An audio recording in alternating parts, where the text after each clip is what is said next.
All sports, all plays. Yeah. All sports, all plays.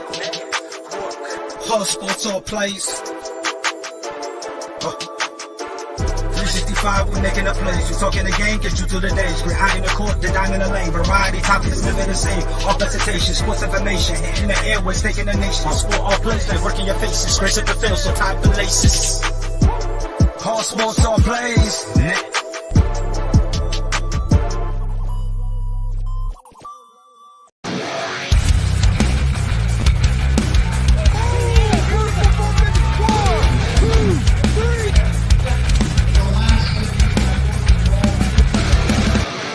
That'd be absolutely devastating.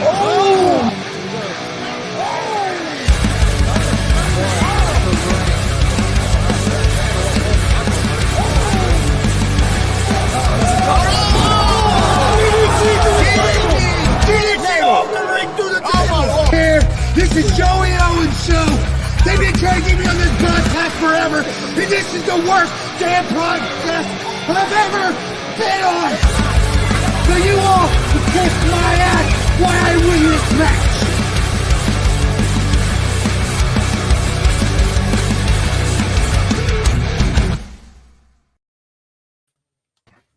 All right, what's happening, everybody? Welcome to G.W.R. Gonzo'S Wrestling Room, Monday, April 1st, 2024. I'm Chris Gonzo'S, joined by Tony Gonzo'S and Marcus Fine. How's it going, guys?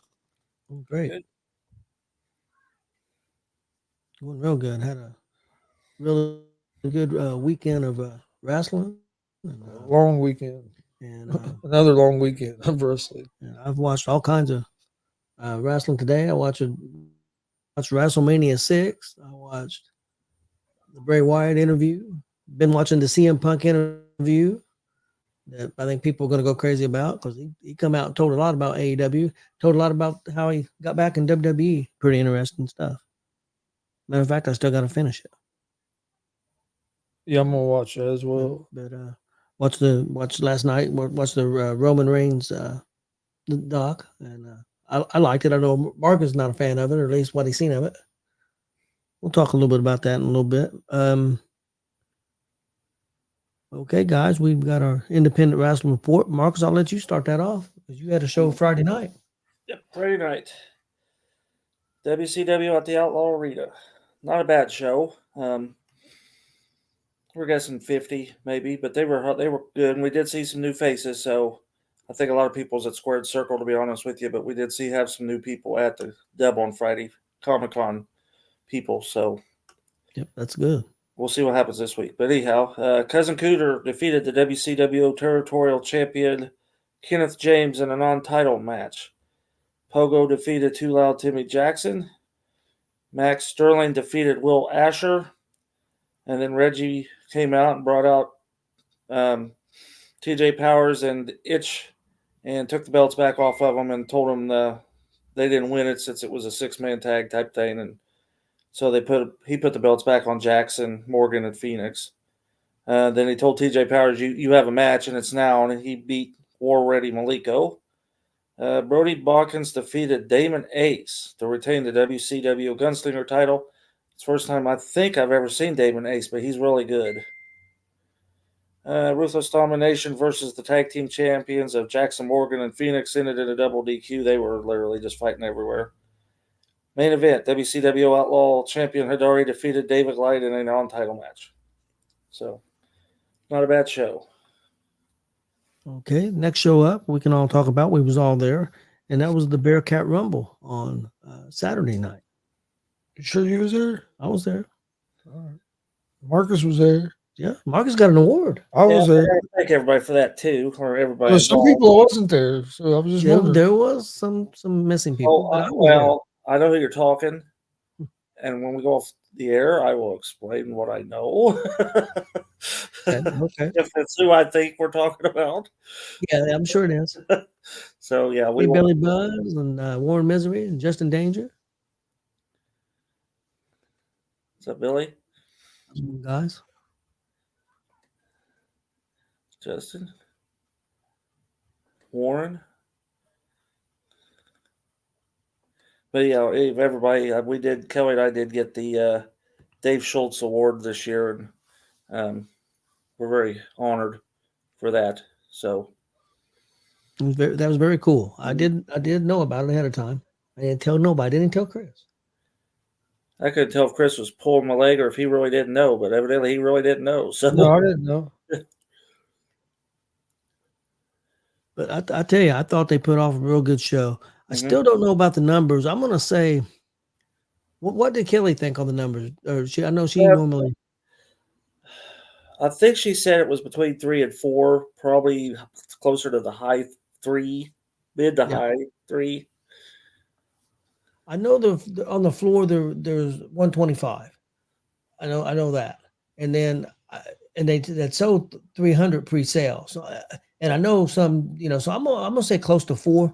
It could have been even a little over 4. I mean, it just with the bleachers holding so many people, And it's they are all scattered out. They're not in Saturday. close, but yeah. It's hard to say, but I'm gonna say real close to in that 400, give or take. It could have been 420, it could have been 380. Mhm. That type Yeah, thing. right around in But there. I thought they did well. I tell you what, it's definitely one of the best shows I've seen this year, if not the best. I don't know. I've been going back between.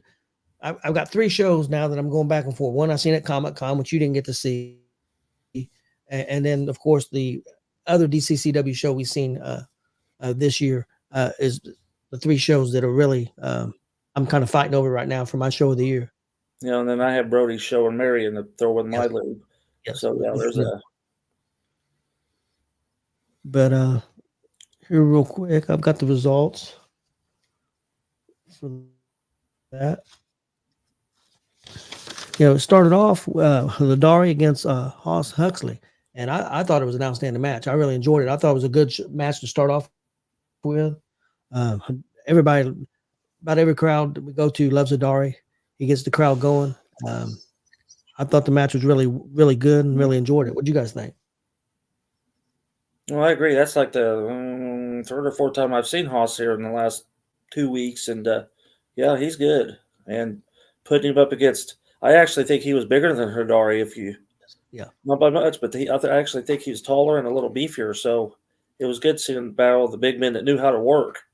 Yeah, when I saw it was them two together to kick off the show, I thought that it was going to be a good match to kick the show off with, because we got to see Huxley at Comic Con. It was the first time I'd seen him, and he was impressive there. And then Yes. because he wrestled Congo there, Yeah. right? Yeah. Another big man. And so when I found out it was going to be them two, I was excited about Yes. it.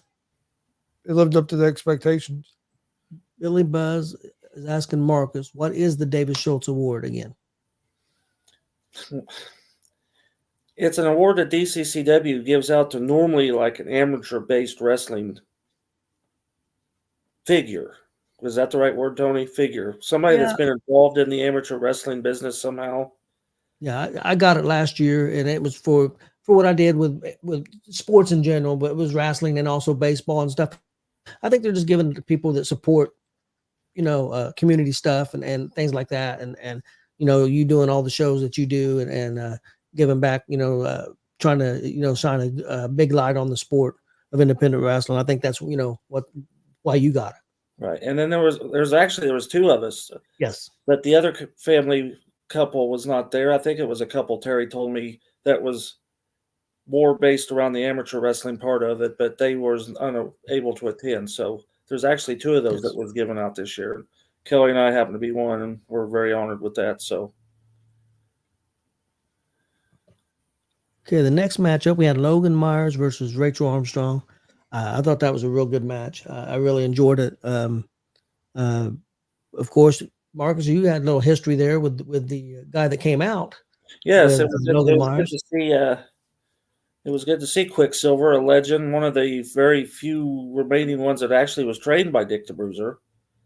I know there's a lot of them out there that work with Dick the Bruiser or for him, but they actually been trained by Dick the Bruiser. I'm thinking he might be one of the very last ones out there. Really? And his brother was there, legend referee also, Kim Goldsby, who refereed some of the matches, and of course Wayne Silver, which is Quicksilver's son and Kim's nephew. But yeah, it was good to see the legends in there to Yes, come I in there. agree. But I thought that was a real good match. I thought the crowd really enjoyed it too. Chris, what do you think of that match? Well, it was a real good match. It was we haven't seen a whole lot of Rachel or Logan here lately because they've been doing a lot. Excuse me, a lot of stuff out of state and more. So we haven't seen them around as much. So it was nice getting to see them too. And then I knew them two together was going to be a good match. Yep. Was disappointed didn't get to see the 450 splash. Well, Yeah, she would have done it if Quicksilver hadn't interfered. Yep, that's true. For one I for know Dean Austin- Quicksilver. I know when Austin come up to me at intermission, he says, "Man, I wanted to see her do that 450." Yep. He wanted to see it too. So Yep, he did. Okay, next up we had IK3 versus Dalton Love. I don't think I'm speaking out of turn. I would probably say you guys would probably think that was match of the night. I know I did. It was outstanding. Seen some things I've never seen before, and they were all over that place. Plus, they also wrestled a great match in the ring when they was in the ring. we got to the ring. It's definitely one of the matches I have down as a possible match of the year. I thought it was outstanding. You know, and I've never seen a Rubbermaid table. I think those are Rubbermaid tables. Yeah. But they bent it, but they didn't go through it. But yeah, I hate to think the recipients of either one of those hitting that solid table like they did, because they're used to tables going given. Yes. And that table didn't give, so Not much. It bent. That was about it. Yeah, I never thought that's how they were going to use the table. I figured it was just going to get set up in the corner and get thrown up against it or something like that, where it could bounce with the ropes. I never thought that it was going to be. He was going to be laid out in the table and get frog splashed on. That was not what I was expecting at all. But it was an awesome match. Them two put on a hell of a show. Yes, Justin, he was throwing bricks. He was throwing some punches. yes, he was. IK3 was, but he's been doing, but he's been doing that lately. Period. But he was really throwing them. Ooh, that was one hell of a match. I really enjoyed it, and the crowd was into it. Yes. I mean, it was well done. I really enjoyed it. Next up, we had the Rumble, and we had a surprise winner, Atticus Bradley. His dad helped him win it, and then he screwed over AJ, and he became the champ. So Rumble was entertaining. It was I'm gonna fun. have to give it to the other, because they did have one other of the Muncie Central wrestlers get in there, and he held his own really well against some of those guys. Yeah. He wasn't afraid, was he? Yeah. He was not afraid. That's for I was sure. impressed with what he was doing. It's like, so yeah. His pin pan was strong. Yeah, he did have a strong pin pan. He wasn't throwing chops. He was throwing backhands. Yeah. But hey, it was working. Then we had an intermission, and then we went to Brody Botkins and Michael Elgin. I thought that was a fantastic match, guys. I loved that match. It was real close to the match of the night. I really enjoyed it. It was a different type match. It's not a fast-paced match, but it just really good wrestling in the ring. And Michael Elgin's outstanding, but I think Brody Botkins is as good as any big man out there in the Midwest. You know, whereas you had IK3 and Dalton being fast paced, those guys slowed it down, but boy, it was solid with the punches and the moves they were using, and so it showed you don't have to jump off the ropes to do entertaining matches. You can also have an actual brawl, and that's kind of what that one was. And so, sorry, Chris. Elgin, no, you're fine. Elgin showed off some of his power too during that match. Yeah, he body slammed him. Yep. Yeah, Took him 4 times, but he done it. And then belly to back off when he was up on the ropes. Yeah, off the ropes. Back, man. I mean, it was a really good match. I really enjoyed it. From there, we had a really, really good 6-man tag. Dex Royal in the highlight reel against Christian Cash, Zay Gates, and Jackson Morgan. And I tell you what, man, that was a nonstop action match, and it was right up there too as a match of the night candidate. There's a weird combination for Morgan, Cash, and Gates. But and Morgan and Gates didn't seem like they were thrilled about being Cash's partner. Well, would you be? That's true. Have you ever talked to him? Unfortunately, quite a bit. Yeah, that's true. No, I love Christian, but it was a fun match too. So it had some little comedy in it, but man, it was fast. It was hard hitting. It was really good. Well, and Christian held his own with those guys. Oh yeah. I mean, after he got over the okay, well, they're not going to be my friends. Well, now I'll just be an asshole. And he went in there and he held his own with Gets Dex and the highlight guy. So I was impressed. Yeah, I thought it was a really. If I had a complaint on that match, I would like to have been a little longer. Mm-hmm. But if I had a complaint, but it was really good. Then we had our main event, which was Joey Owens, his tag team partner, normal tag team partner was not there. The tag team, so he went up against the James Gang by himself. Atticus got involved and did a double turn, and we had a couple of matches, but Joey won both of them. So I don't know if the belts were officially on the line or not, but Joey won both of them. So I guess it don't make a difference if the belts was on the line or not. Not a good night for the James Gang. No. But I thought it was a real good show. It's like I said, it's right up there as one of the best I've seen. So I really enjoyed it. Thought they did a great job, and they got another show coming up, DCCW coming up in April, if I remember right. It's April 20th at the Boogeyman coming to Jay County. The fifth one, I believe. Yes. So that's coming up soon. So I think that's going to be a good show. And then me and Chris went to Warrior Pro Wrestling yesterday and seen a really good show. Thought it was really solid. Different, if comparing the two shows, different, definitely. This was definitely more storyline driven. Thought it was a solid show. We had Gates and Gordon, the tag team, going up the tag champs, Ruthless Domination. Ruthless Domination won that match. Then we had Cecil Sabesa against Buck Sexton. I thought Cecil had got the job done, but that rotten Tyler Scott came in and interfered and ran around the ring like a ringing the bell. Buffoon ringing that damn bell. Yeah, Chris, that was hurting Chris's ears. They're earphones, because wearing them earphones, and somebody just running around the ring hitting that damn bell. Yeah, I think Chris wanted to give him an insecurity, I think, but yeah, it cost Cecil the match, so Buck got the win there. Then we had a number one contenders match for the Warrior Pro Wrestling Heavyweight Championship. Jared Kripke, T.Y. Ice, and J. Beef. And J. Beef pulled off that victory, so he'll be going up against the triple threat for he'll go against Jesse Winchester. Jesse Winchester for the Warrior Pro Wrestling Heavyweight Championship at the next show. Then from there we had Brody Bodkins versus Mikael Murphy. And that was probably I'd say at least a 200-pound difference. At least. Well, I think it'd be more than that.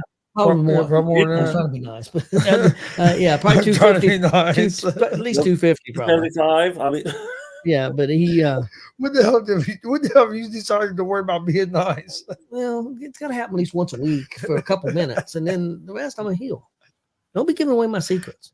But anyway, Mikael put up a pretty good fight, but Brody, it was just too much for him. And then we had from there we had Tyler Scott versus Kobe Jack, and Cecil got a little revenge. He cost Tyler Scott the match. He come out with a cowbell. I don't know why he didn't go get the bell, but he come out with a cowbell and distracted Scott, which it don't take too much to distract Tyler. So Tyler got rolled up and lost that match. So Kobe Jack won that match. And then in the main event, Indiana's best heel, in my opinion, Jeremy Hadley, took on Jake Carter. I think it ended up, as far as I know, as a DQ.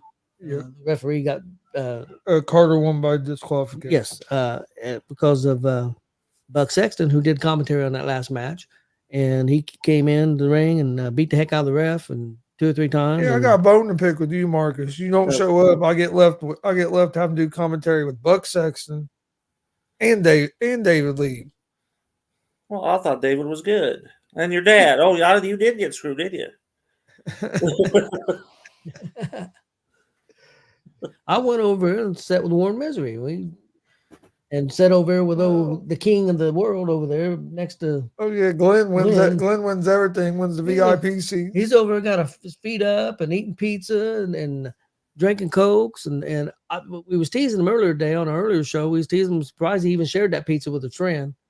He said he didn't even offer a piece of pizza. He didn't offer us a slice. Well, I'll be here with him. And he wins everything. Well, I said right before they said they was doing a drawing, I said, you watch, Glenn's going to win this. They said the numbers, and Glenn said, here we go. I said, see? Hey, I called JB was going to win. You did. You predicted JB was going to win. You certainly did.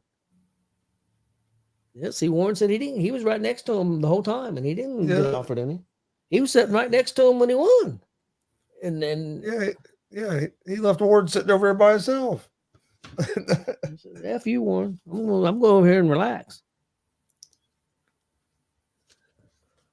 Okay, guys. Next up, we got our independent wrestling top 5. And hang on.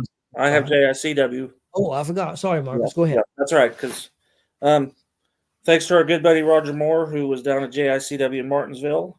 From what I'm understanding, they had the biggest crowd they've had in 2 years, and awesome. So they're just getting better all the time themselves. The action down there saw Storm Grisson defeat Carrie Jean Brody to retain the JICW Ladies title, and Storm will now take on Ari Alexander on the 13th of April. Casey Grim Santos defeated Saul Marston. Max Sterling defeated Damon Jackson. Avery Hertz defeated AZK. The American Rednecks, Tyler Bodine and Big Thomas Moore defeated SWO. Ace Roberts defeated Austin Ryan, and I think they have a hardcore match now on the 13th. Johnny Scratch defeated 5-Count Frank. Aaron Mantlis did defeat Derek Fullerton to retain the JICW title. And then Tyler Lee Deputy with our good buddy Mortimer Blankenship III defeated Tyler Scott to become the new JICW light heavyweight champion. And that rematch will also take place on the 13th. So thank you, Roger, for those. Yep. Thanks a lot, Roger. Yeah, Billy. Yeah, he told me at intermission yesterday that you had sent him a text, told him I was wanting a piece of the pizza, but he said by the time you texted him, he'd already ate it all. He ate it all. I'm not going to read that until I eat all this. Yeah. Okay, I'll start off with the pro wrestling top 5, and it was tough this week for me, but I had 2 that I wanted to mention as honorable mention. That's Will Ospreay and Swerve Strickland for AEW. I think they're doing a real good job for them. Next up, my number 5 position, I give it to Becky and Rhea Ripley, who are really doing a good job of heating up their match for WrestleMania. My number 4 was Seth Rollins. My number 3 was Drew McIntyre. My number 2 is Cody Rhodes. And my number 1 is The Rock. The Rock has been on fire as of late, I think doing really big things for them. So I give him the number 1 for right now. And so next up is our independent wrestling top 5. McAfee's still been asking people if they saw what The Rock done to Cody Rhodes. Yeah, he every guest he has, he asks every. He told me if the person probably don't even know what wrestling is, and he's asking, "Did you see what Rock did to Cody Rhodes?" It's funny. Some of them know, but some of them don't. Okay, Chris, you want to go first? I can. Okay. Number 5, I have Dalton Love. Number 4, I went with Cameron Saturn. Number 3, Hidari. Number 2, Zay Gates. And number 1, IK3. We almost got the exact same list, Chris. Except we got one. I know. Except we got one position. Marcus is going to be a lot different. We didn't talk about it at all. Yeah, Mark's going to be a lot different because he's seen a lot of different shows than we've seen, because we've seen so many shows at the at Comic-Con and stuff. So my number 5 was Cameron Saturn. My number 4 was Dalton Love. My number 3 was Adari. My number 2 was Zay Gates. And my number 1 was IK3. So we only had one position, switch. So, and I'm interested to see Marcus, because like I said, Marcus seen a lot of different matches than we did. All righty. Well, my number 5 was Dalton Love because of his performance Saturday against IK3, still the champ. Okay, a lot of title changes. I always like to try to put my top 5s as new champs. Number 4, Travis Southern, who became the new AACW champion, defeating Christian Cash. I had Damian DeVille, who had to take on literally the entire Cult X group and won the EEC championship. There we go. We'll do it the first time. Okay. So Damian DeVille is that. Justin Danger, my friend, went through the tournament, wrestled Comic-Con, wrestled The Dub wrestled in FEW, wrestled AACW, all over the place. He deserves to be champion. He got the hell beat out of him. But 7 matches, some of that was brackets, and is the new AACW US champion. In fact, it's the inaugural one, so he's the first one of those. Number 1, Brody Botkins defeated Zay Gates to become the Gunslinger champion in a hardcore match. He took on Michael Elgin this past weekend. You seen that? Yes. Brody was the next one on my list. So that's my top 5. Yep. I think all the guys that we had, all 3 of us very deserving. So, and a bunch of great wrestlers out there that could be on that list. So, next up, subject I wanted to bring up. I'm not sure you got to see all of it yet or not. I think Marcus did. I want to talk a little bit of the ending of Raw last Monday night with the Rock, and because it was so different than what they had been doing. Actually, the fact that Cody bled, and it wasn't your normal bleeding. It was one that it was as a planned bleeding, and that's something that you could tell it was a planned bleeding that WWE doesn't do. They usually don't do the blade job. So usually, if you bleed, you really gotten busted open. So that was interesting. Marcus, what did you think of that? I gotta remember. I thought the beating up at the end was really good. Being out in the rain, them fighting out in that rain, and Cody didn't get any offense at all, and then Rock's over there bad-mouthing him, and he goes back over, and then you could tell what Cody had done. I don't know if the rain hindered that. If it hadn't been raining on him, you wouldn't see that he gashed himself. But now I'm trying to remember the interview. Tell me more about the interview, because that was before while they were still in the arena. Well, when it started, the show started, he come out, and Rock just comes up to Cody, and he says something after his entrance. That's right. And walks out. But if you go back and watch that, you can read his lips, and he tells him, you don't notice it till you go back. He tells him, I'm going to make you bleed, and walks away. So and then he did, So would you? A lot of people are comparing it to the Attitude Era. What do you think, Marcus? I agree. I think Rock brought a little bit of the Attitude Era back. Well, I saw of it. Kind of had that more edgier feel to it that you don't see as much in WWE nowadays. It had that old kind of like that. Yeah, like I go with that Attitude Era, the old like edgier feel. I haven't seen all of it. Well, I saw all of it. I enjoyed it. I thought it was real good. But they're never going to go back. You haven't seen him get push that edge a little bit like that much, and so I thought it was a nice change up. Yeah, well, I think they're going to go more to that. They're never going to get back to the complete Attitude Era. They can't do that. They're a public traded company. But I think they're going to start hugging that line more and stepping over every now and then. And I think it'll make for edgier program, and I think that's smart. Okay, next up, I was going to bring up, because I know you guys haven't seen it, so I was going to bring up a couple of things. First thing was the Roman Reigns documentary. I really enjoyed it. I know Marcus seen the first half of it, and he didn't care for it. But I wish he'd go back and maybe check the second half of it out. We'll see. He's not a Roman Reigns fan. I put all things aside. It was not like the other. It's not like they presented the other ones where they actually they kept him in character a lot, and it's like this is more of a. But you say that, Marcus, but they all say that the reason he's successful now is that's him. That's Joe. That he. Before, when they was trying to get him over, and he was trying to be a character. When he came back and got successful, it was when they let him be himself. They said that his cousin said that you don't see Roman now, you see Joe.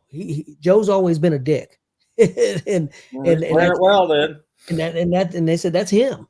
But when you hear him talk about the business and how much he loves the business and how much he loves his family. There's a part of it where he talks about, I forgot the fact that he's not full Samoan. No, he's part Italian or Sicilian. Yeah, his mom is Sicilian. His mom's not Samoan. So he said, I always got looked at different. He said, because I wasn't full-blooded Samoan. He said, you do. He said, you're treated different. You're different. And he said that, finally here in the spot, and it's all real to him. And then the fact that he helped Jay and Jimmy, he said, when we decided to do this, my goal was to make Jimmy and Jay bigger. Anybody we work with, we want to do our best to make the business the best it can be. And I thought it was really interesting. I think Roman's a lot better worker than what people give him credit for. Oh, no, And now that's not necessarily his moves and stuff, but his facial expressions. I think the pandemic really helped him. I think it really did. But I thought it was interesting. The next thing was the Bray Wyatt documentary, which I know neither one of you have seen. I highly recommend it. I thought it was really good. And it did give a little tease at the end, so I'm going to kind of spoil it a little bit because I don't know if it's sure going to happen. But it's definitely a tease that looks like Bo Dallas, his brother's going to be coming back in some way. And going to be doing something. Definitely teased it. And there was a lot of stuff in there in that documentary has never been seen before. Most of the footage that they used had never been seen before. So it's really a lot of cool stuff. Really well done. Also very sad. They talk to the family a lot. The mom, the dad, the wife, the ex-wife, the brother. You know, it was very good. Very well done. Next up, Chris, I didn't even mention this to you. You may help me with his name a little bit because I'm probably going to butcher it. She won the Olympics in 2021. Would have been 2020 normally, but because of the pandemic and stuff, it started late. Tamara Menza Stock. You remember who I'm talking about? Yeah. She's a female wrestler. Yeah, I can't remember She won the Olympics in wrestling, and WWE noticed her because she was so good, and not just athletically, just her personality and the way that the fans took to her. And they contacted her, and she's been training, and she made her debut match at a live event for NXT in Melbourne, Florida, last night. And I've been reading a lot of reports on her that they think she's doing a fantastic job in training and stuff. So I think we could be seeing another star. Yeah, she was pretty muscled up too. Pretty muscled up, yeah, she's but she had that. I mean, it looked like she had it as far as personality goes. And I actually think the person that brought it to their attention was Stephanie McMahon. I think she watched the Olympics, and I think she's the one that did the contacting. So I thought that was pretty interesting. Next up, just want to give everybody a reminder. Tonight's the last Raw before WrestleMania. The first hour is commercial free. So I think they got a lot of big stuff planned for tonight. So it might be worth the watch. And the last thing I wanted to talk about before I got a bracket for us, is I just got to see probably 3/4 of it. And I read about the CM Punk interview with, can you help me with that name? Ariel Helwani? Helwani? Okay.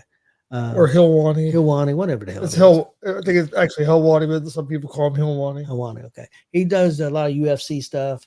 I tell you what, I think this interview when he's not fighting with Dana White. Yeah, and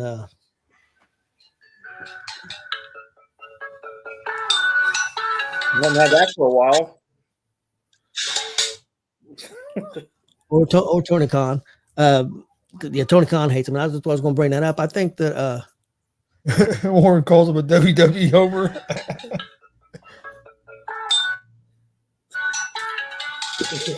Take this. What are you going to talk about, Chris? Because that was his topic. Did he trip it over shit? Man, he's going to tear the room up trying to get out. I guess come up with a subject because that was his topic. Yeah, take over. Let's see what you got right down over here.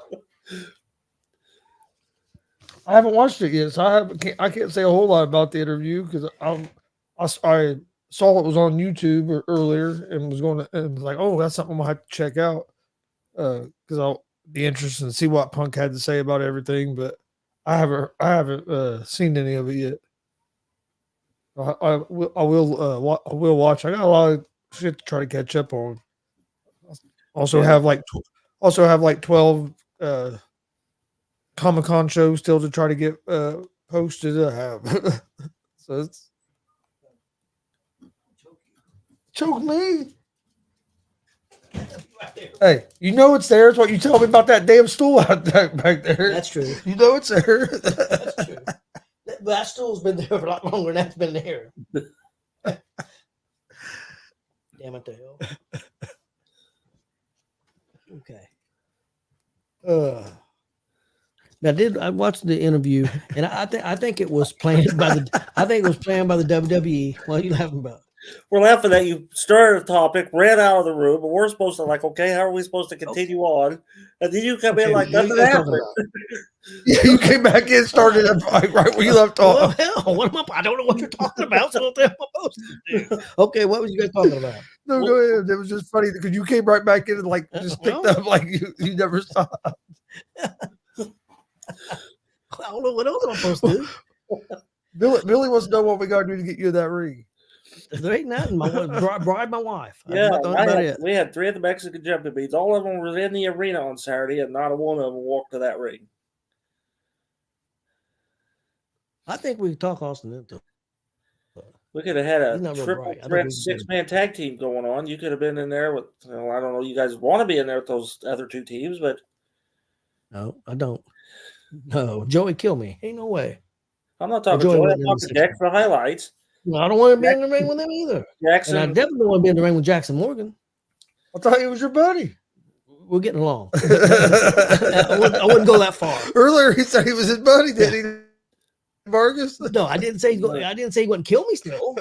You've been around him. Look at him in the ring. He kills everybody. Hell with that. Can I go on now? Okay. It's your show. Is there anything I need to know?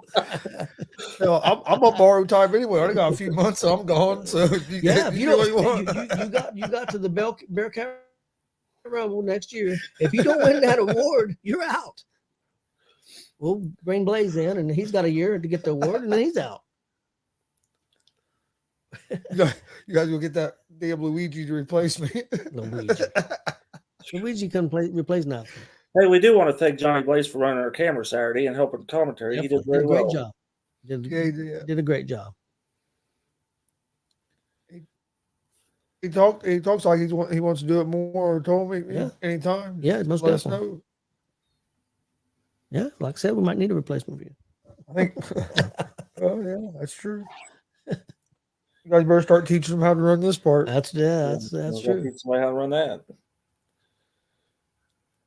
Okay, so the CM Punk interview, I think it was planned for here's April 1st, WrestleMania week.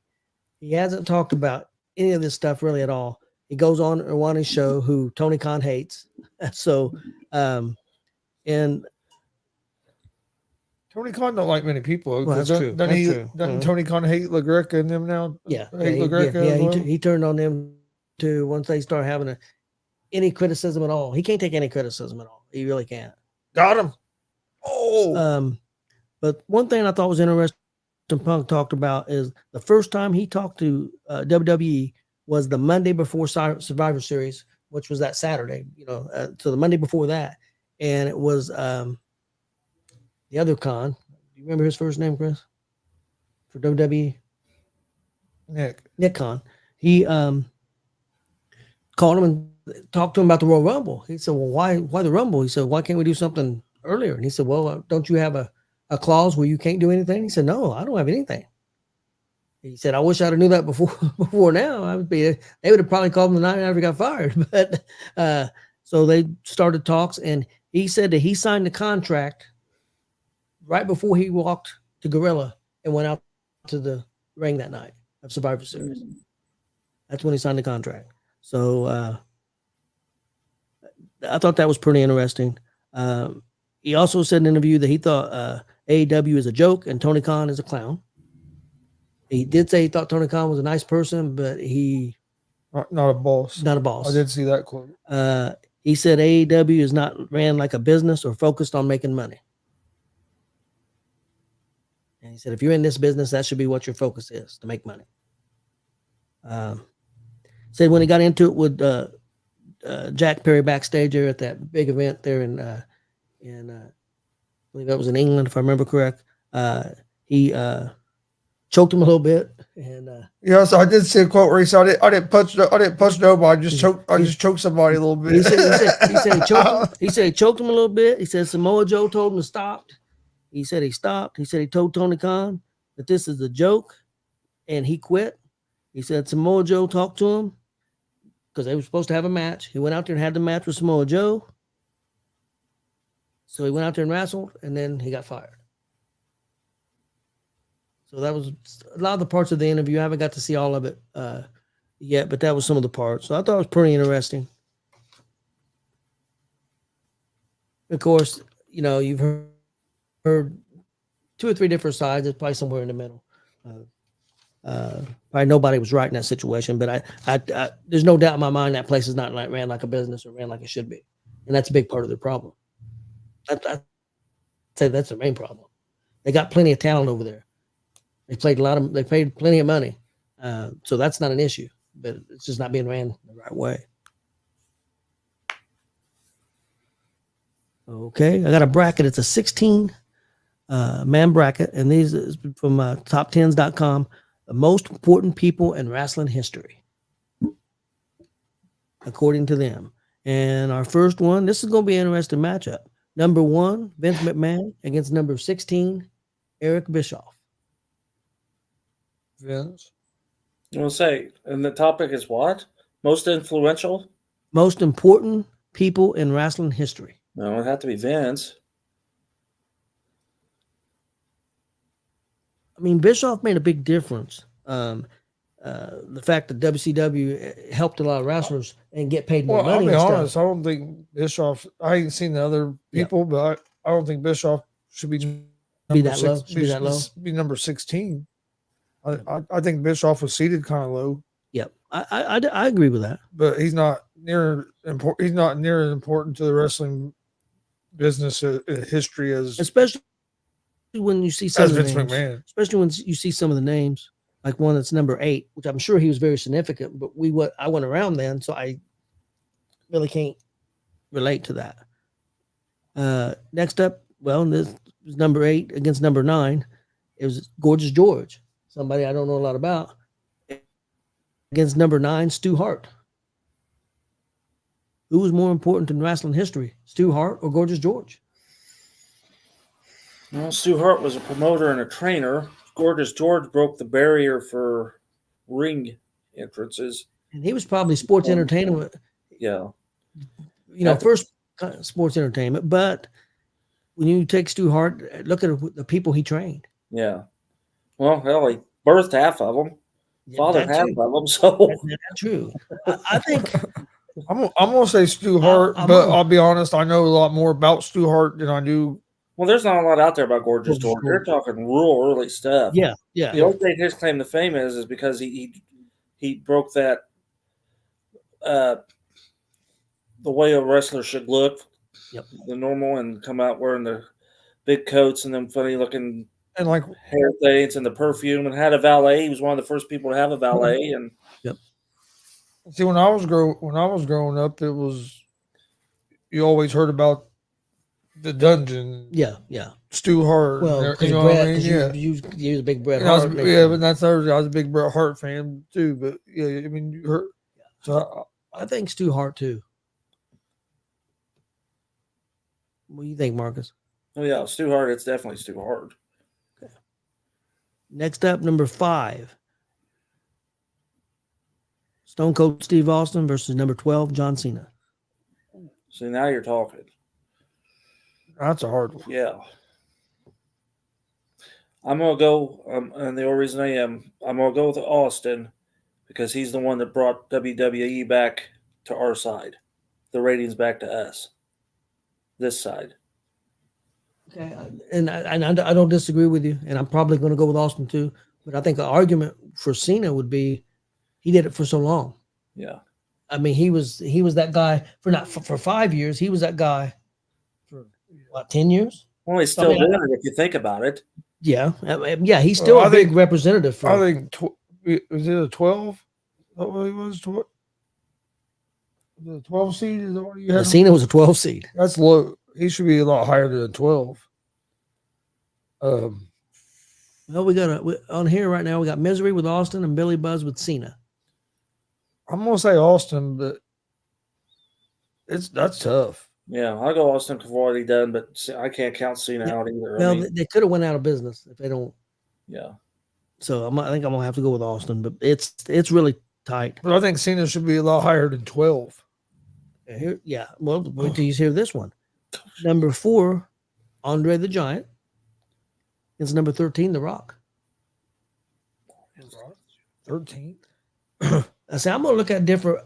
Andre was such a big piece of wrestling in the 70s and 80s. I mean, he was a main attraction all over the world. Yeah. Of course, Rock helped take things to another level, but then again, he wasn't around that long. Well, he's back again now. I understand that, but I'm going to go with Andre. I think I'm going with Andre too.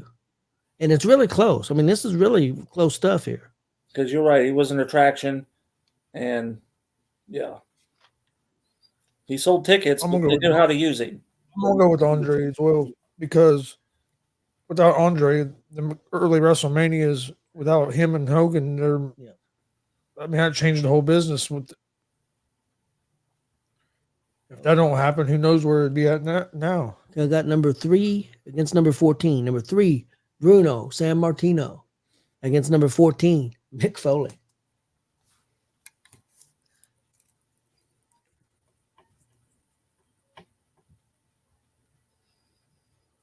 I'll have to go Bruno. Yeah, I think I'm going to have to go with Bruno, but I can make an argument for Foley because of what he did for the business. I think he helped change the business. He was a big part of the Attitude Era. But yeah, Bruno was so. I mean, he was 60s, 70s, and he was one of the first guys where didn't have a certain look and was able to get into that top spot. You know, I mean, didn't have the big. Well, he was pretty big, but he wasn't tall. Yeah, but he didn't have the built, ripped physique or no. He was stuff. Natural muscle, natural muscle, yeah. And he sold out arenas, not just MSG, but the Sportatorium and what's the other one? Boston Gardens. Boston Gardens was a big one. And also, you got to remember, of course, there wasn't as near as many TV channels, wrestling on TV. Yeah. So I think Bruno also, guys. Okay, next up, number 6 against number 11. This is a tough one. Undertaker 6, Bret Hart 11.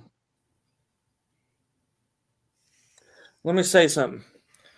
Was you kind of surprised when they started talking the Roman Reigns thing that Bret Hart wasn't part of the champion group up to? They went Hogan, Flair, Taker, Austin, Michaels, Triple H. Bret must not want to be a part of that. They kind of just overlooked him. Maybe. You might be right. Anyway, I'm going to go Taker. Was that the other choice? Yeah, Taker or Bret Hart? Well, I'll go Taker. Bret was very big in the history and had some bunch of great matches, but Taker did it longer. And then that streak, I think I can go Taker also. What do you think, Chris? I know you're a big Bret Hart fan.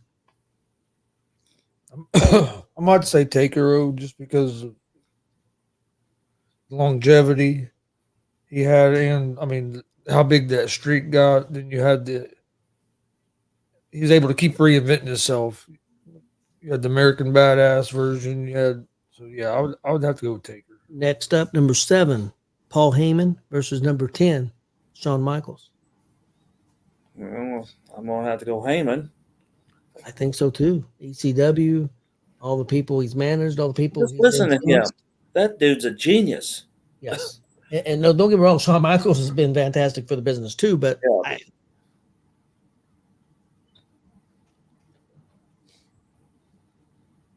no, this ain't just WWE. I've got a name on here that's not. He never was in WWE. So we're saying Heyman. I say Heyman. Yeah, I say Heyman. Okay, last first round matchup. Number 2, Hulk Hogan versus number 15, Verne Gagne.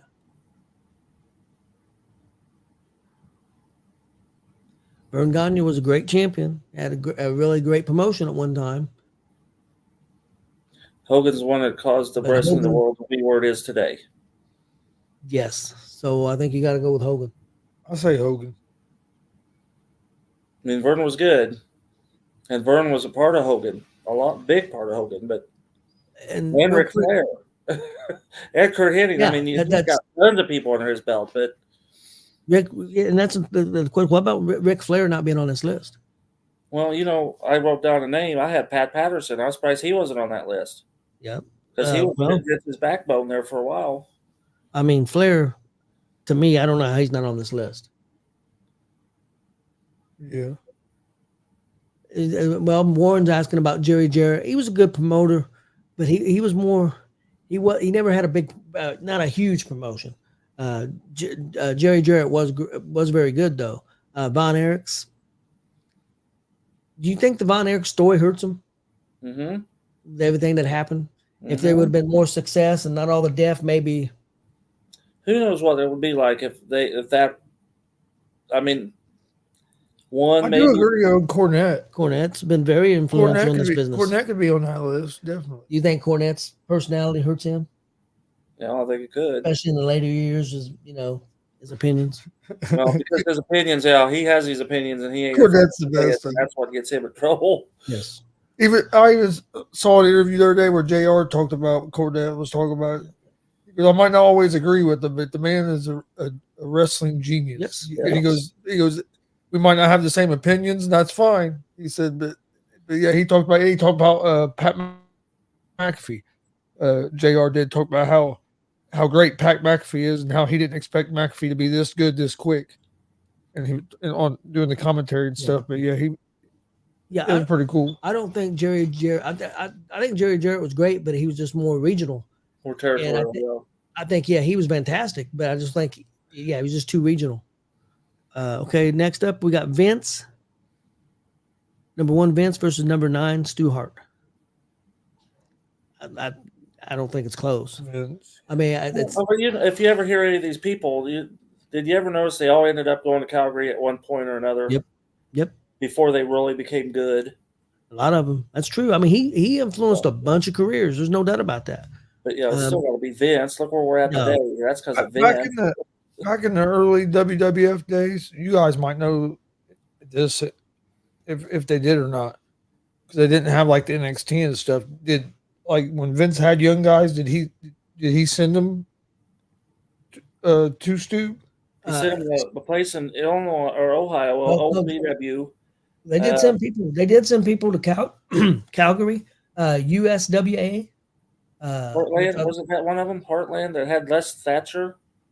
Yep. Didn't he trade a bunch of them? And then you had OVW with Danny Davis, but they had places together. But in the early '80s, there was people that were sent to Calgary to Stu's territory. Okay, that's all I always thought. Yep. That there was some people that got like sent there. I knew like about the OVW and other stuff. I was wondering if there was. That's a good name, Tony Onoki. It's not, Yeah, well, that seemed like true. That's a good name that Warren brought up. Okay, we got Vince. Next up, we got Austin, Stone Cold Steve Austin, number 5 versus number 4, Andre the Giant. I'm still have to go Austin because he's the one that saved it. Let me ask you something, and I don't disagree, but I'll pull an Austin on you guys. What if Andre hadn't existed? Would wrestling made it to that point? Well, yeah, I think it would. You think it would have? Because he was an attraction, as you put it. He was good for the promote. Vince Sr. knew what he had and knew how to use him. Don't saturate a field with him. Have him go once or twice a year. But if he didn't exist, I have a feeling there would have been somebody that would have had that spot. So yeah, I think we'd still be where we're at. WrestleMania 3 wouldn't happen though. Well, it probably would. Well, but if WrestleMania 3 don't happen, where does WrestleMania go from there? Would it still be going? Yeah, because I still think WrestleMania 2 is a flop. Yeah, and he had to do something to pull that out of the ashes, or he'd been done. Yeah, if 3 wouldn't have been successful, and it was on the back of. I mean, don't get me wrong, there were some good matches on there, but without Hogan and Andre, I don't know if Yeah, it well, would have that's what drew and would sold have that. got the coverage that they got. Yeah, that's what sold that. I agree. But I agree with you. I think because Austin saved the day in a lot of ways, and the other guys helped. But yeah, Austin definitely. Because and the reason I say that is because you talked to other wrestlers who was around that time, Bully Ray and them guys. He said, "Hey, it was because of Austin." He said, "We'd go up and thank Austin for the house." He said all the wrestlers did. They were drawn because of Austin. So there was other guys helping, but it was Austin. Hmm. So when I hear wrestlers say that,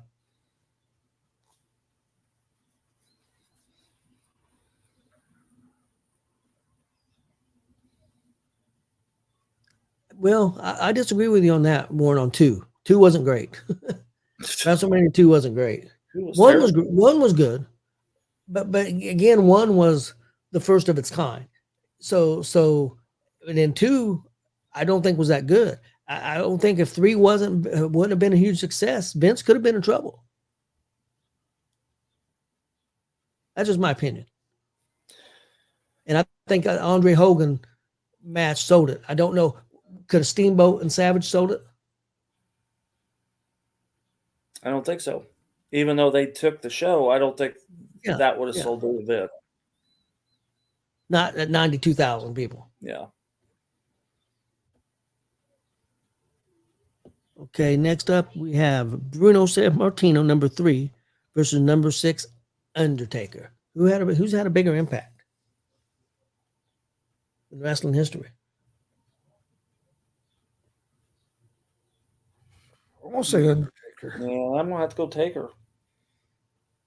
I think that streak and longevity. I mean, he didn't have near the title reigns or anything like that or the days, but in him reinventing himself during so many decades, because he came up in 90 and was still relevant in 2010. It was still relevant after that. So I think it's got to be Taker.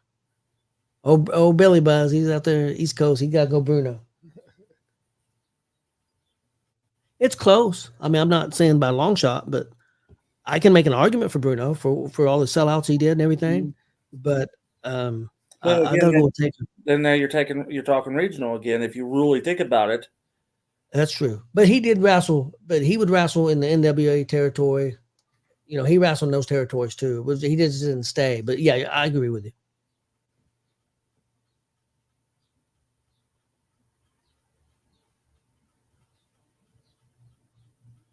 Okay, next up, number 7, Paul Heyman. Number 2, Hulk Hogan. That's close from what people think. I'm still gonna have to go Hogan because we wouldn't be here. That's the thing. I'm gonna say Hogan, but I do think it's closer than what some people would think. Well, Heyman's had a big influence on the business. In certain ways, I think maybe more influence than Hogan. But it's just hard to get over.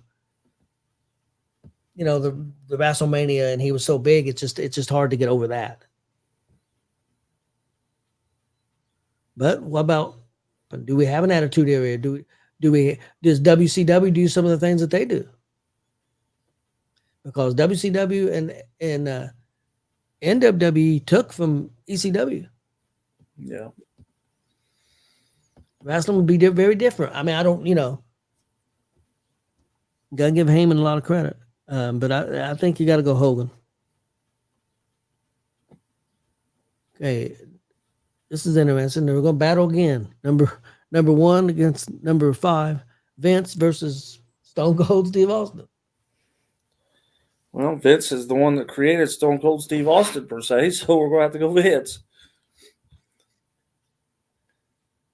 And Let me ask you something. With everything that's happened now in 20 years, do you think Vince will be so tarnished that he won't be considered for this kind of stuff? I don't think so. Nah, it's hard to say. Although I have a feeling they're going to dig up more dirt. Well, it's off topic a little bit, but I guess a letter's been brought out from that the girl that's accusing him, that a love letter that she wrote Vince, and I guess that's been introduced. So Now she's saying, but I was coerced into doing that. So, like I said, she had a relationship with him and went bad, and I think she was all for all that stuff. And then when things went bad, she turned on him. I don't think she's as big as victim. I'm not saying there's not victims out there. I'm not saying that. So before I get canceled, but I think that she's not completely innocent. Let's just say that. That's just my opinion, and I'm not taking up for Vince at all.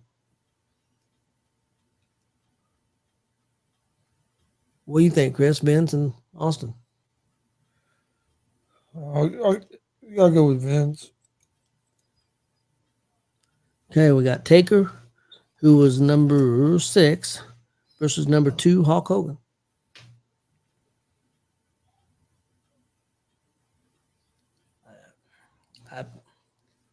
I want to go with Taker, but Now, how is that possible? What was the last bracket? I thought that was Vince and Hogan. no, that was Vince and Austin. Oh, that's right. Okay. I thought, what the hell are you doing here? Oh, okay.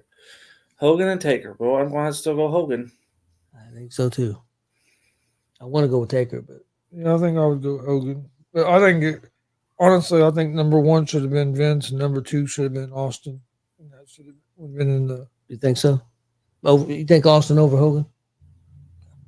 Yeah, because Well, he's just mad because Hogan never wanted to see Chris.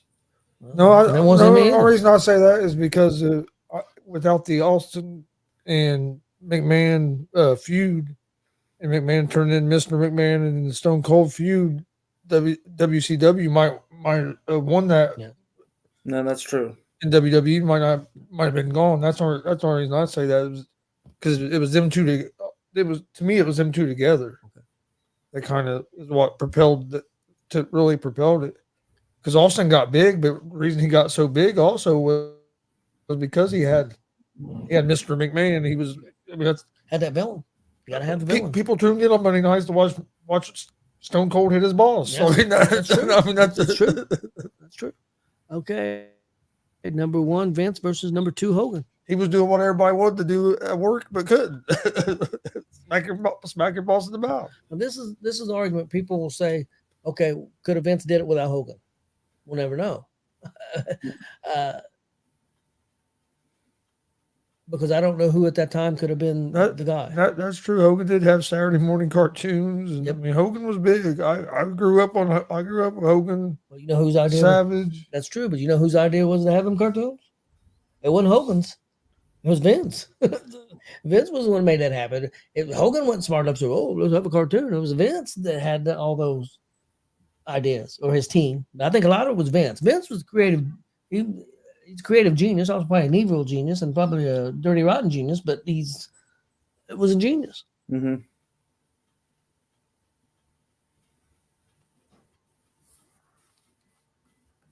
Yeah, if it wasn't for Vince, we wouldn't be where we're at. And Hogan had a part of it, but Hogan was only a chapter of Vince. I would think that Hogan. I think Vince would have found a way, even without Hogan. They were perfect together. Don't get me wrong, but I think Vince was so driven, he would have found somebody. I'm not saying I know who it would have been. Well, because we know how things turned out, but you're right. It's just like if Andre wasn't there, I have a feeling there would have been somebody in that spot. We just know him as Andre, but there's probably another one they could have used.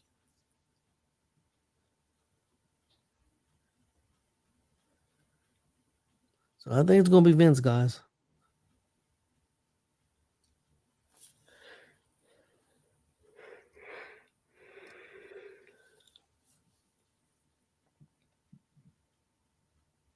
That was interesting though, because I mean, who do you guys think on there was really, really low? I agree with you. I think Bischoff was low at 16. I think Ric Flair should have been on the list. I think Cena was low at 12. Who do you think to put Flair on that list? Who do you take off? Think Vern? No, what they should have done is put Flair on there and not even have Vince on there because it was obvious that Vince. Yeah, but if Flair's on there, then Hogan's going to win probably. Like I said, Vern did all right, but do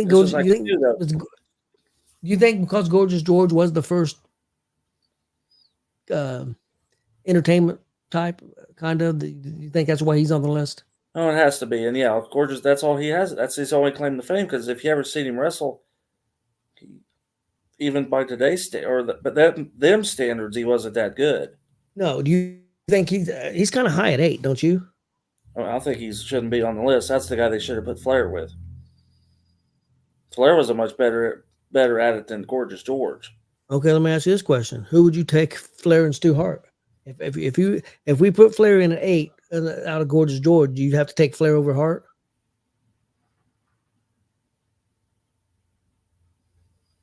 Yeah. What do you think, Chris? I think so.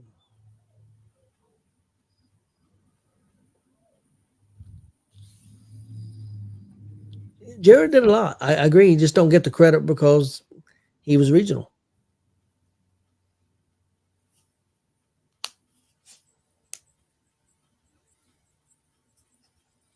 So let's go this route. Stu versus Vern.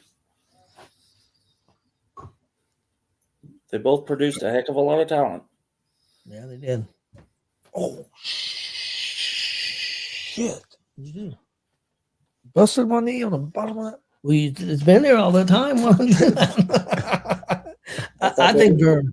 I think Vern. Take him out or better? I think Vern would have to go over Stu. Yeah, I'm going to have to. Yeah. Bigger stage.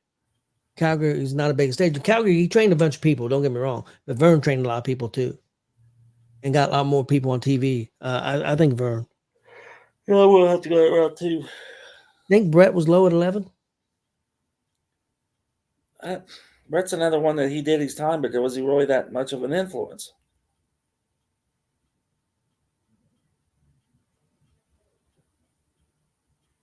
You think Sean was ahead of Brett at 10 and Brett at 11 because of most people think Sean's probably a little bit better in the ring. You think that's why it was? Yeah. Like I said, I'm not a Shawn Michaels fan, but I'm not doubting. Shawn had it. He was good. We need to bring that question up about Sean and Rock and see if there's anybody that would agree with that more on Christian Cash.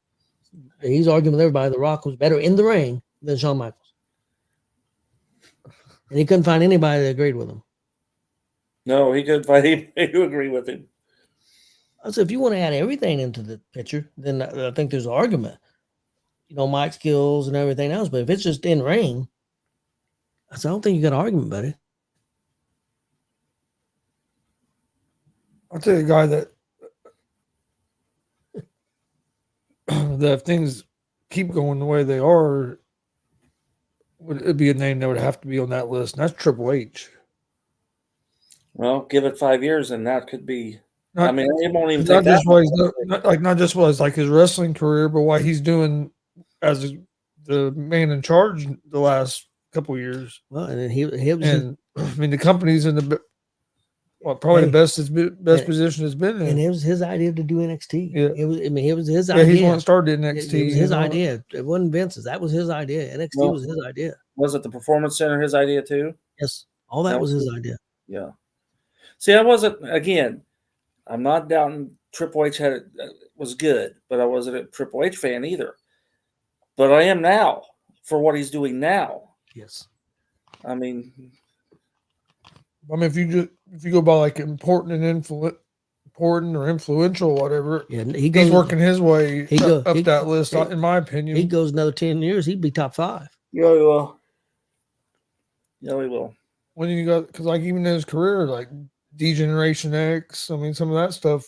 Well, you guys will find out. Like when they went to WCWO show all them takes. Well, you guys find out he worked very, very one-on-one a lot with Bray Wyatt. And he also talked about how difficult it was to work with Bray because Bray was such a genius. They would start something and they think it was a great idea, and then Bray would want to trash it and say, "No, this is better." And so we've spent 60 hours on this. We're not trashing this, Bray, because Bray he never stopped thinking. He's just an idea guy. He's just a creative genius. But he said sometimes that was He didn't want to finish an idea out. He didn't want to finish the idea. Before he could finish the idea, he wanted a new one. And you can't spend millions of dollars on something and then no. He said that Triple H said that was a struggle at times. You know, if you ever listen to Greg Gagne too, I mean, I know I keep bringing him up. That guy, he got his spot because of his daddy, but that guy's a genius for the business as well. If you ever just listen to him talk. This is something you might be interested in. It's going to be on YouTube. It just was announced today that Arn Anderson, Magnum TA, and Greg Gagne are starting their own YouTube network. Oh, cool. And Magnum TA's got his own show, podcast type thing. So does Arn Anderson. And then Greg Gagne and Magnum TA's got one together. And it's called the Four Horsemen Network. And I don't know if it started officially yet, but they announced it today. Arn Anderson did. Well, I'll have to listen to that. I like those guys, all of them. Yes. So I thought that was pretty cool. They announced that today. You know, sadly, the only stuff I ever seen Magnum TA was off old matches because I think he got hurt when I was a senior in high school. We hadn't had the NWA yet. Wasn't able to see it. Do you think he could be the number one, what could have been? If you stop and think about everybody. One of them, yes. He's one of them, yes. And David Von Erich would have been another. Yes. And Owen Hart. You got to throw him in there too. There's. Magnum TA, I mean, they had said he was going to get the NWA championship. It was decided. And then he had that accident. Yep. And see David Von Erich the same way. Yeah, I bet Owen Hart would have been a champion within a year. I bet, yeah. There's a few of those guys out there, and those are three good ones.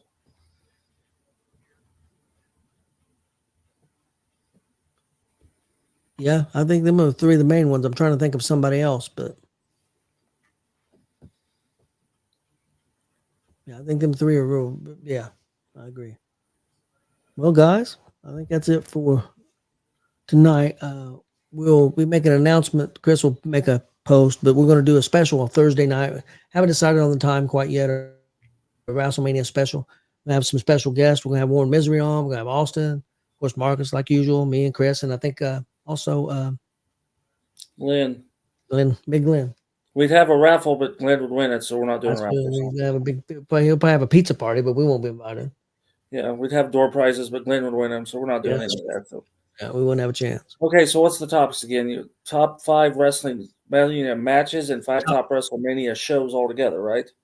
Yeah, you can. Yeah, do top 3 to 5, either one on those, and then also we're going to go through the match card and talk about the matches and make predictions.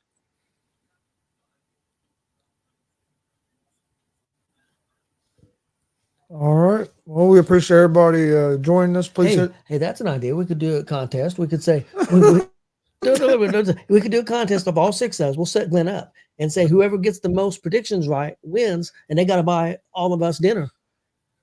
And we know Glenn's going to win, so he'll have to buy all of us dinner. Yeah, well, what's he going to buy us? That's the problem. Well, that's probably a pizza to split. He'll go to Word Pro, win a pizza, and give it to us. Well, get something from NASCAR. Yep. Okay, I'm done now.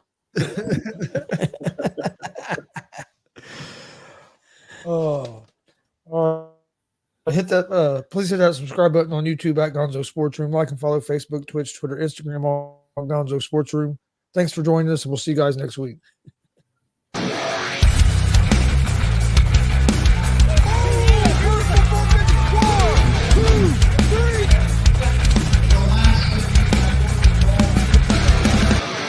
That'd be absolutely devastating.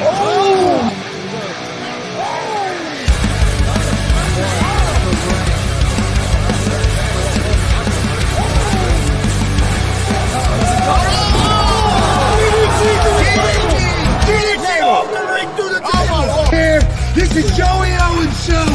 They've been trying to get me on this podcast forever, and this is the worst damn podcast I've ever been on. So you all can kiss my ass while I win this match.